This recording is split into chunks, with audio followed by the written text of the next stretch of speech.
বন্ধুসকল কাজিৰঙা নেশ্যনেল পাৰ্কৰ কাষতে থকা বোকাখাট সৰু নগৰ যদিও ব্যৱসায় বাণিজ্যে বোকাখাট নগৰখন চহকী ৰূপ লৈছে।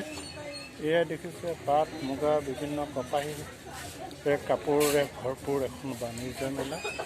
এই বাণিজ্য মেলা ব্যক্তিগৰাকী ক'ৰ পৰা আহিছে আমি জানিম, বজাৰ কেনেকুৱা তাকো জানিম।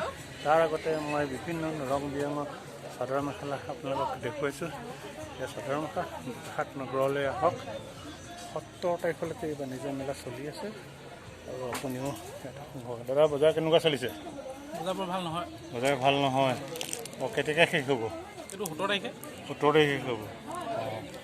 ধন্যবাদ বন্ধুসকল। আমি আকৌ পৰৱৰ্তী আৰু এখন বিভিন্ন ধৰণৰ মহিলা সবলীকৰণৰ ক্ষেত্ৰত বিভিন্ন ধৰণৰ সামগ্ৰী তাতে উপস্থাপন কৰিছে। চাদৰ মেখেলা আমি এইগৰাকী এখন বিভিন্ন ধৰণৰ চাদৰ মেখেলা চাদৰ মেখেলা গামোচাতে প্ৰমুখ কৰি বিভিন্ন ধৰণৰ সামগ্ৰী। বাইদেউ আপোনাৰ বজাৰ কেনেকুৱা হৈছে? বজাৰ মোৰ ভাল নহয়, বিহু বজাৰ। ক'ৰ পৰা আহিছে? আমি ধেমাজিৰ পৰা আহিছোঁ। ধেমাজিৰ পৰা আহিছে। অঁ, আপুনি অকলে আহিছে নে কোনোবা আহিছে? বাইদেউ গৈ গৈ বাইদেউ আহিছে। অঁ অঁ, আৰু কেতিয়ালৈকে চলাব এইখন বাণিজ্য মেলা? মেলাখন কেতিয়ালৈকে চলিব? কাইলৈলৈকে ন,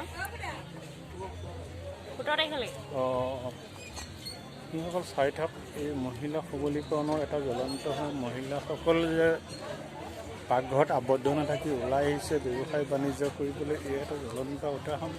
এনেধৰণৰ মহিলা সবলীকৰণে আমাৰ সমাজখন আগুৱাই নিয়াৰ ক্ষেত্ৰত অসমৰ সম্পদ থলুৱা উদ্যোগ বিশ্ব দৰবাৰত স্থাপন হওক। এনেধৰণৰ চাদৰ মেখেলা ক্ৰয় কৰিবলৈ আহক, বোকাখাট নগৰলৈ আহক। 17 তাৰিখলৈকে আহক। আপুনি থানাৰ সন্মুখত চাৰ্কেট হাউচৰ সন্মুখত আপুনি পাব 17 তাৰিখলৈকে। এনেধৰণে অসমখন আগুৱাই যোৱাৰ ক্ষেত্ৰত আপুনিও খোজত খোজ মিলাই আগুৱাই যাওক। ধন্যবাদ।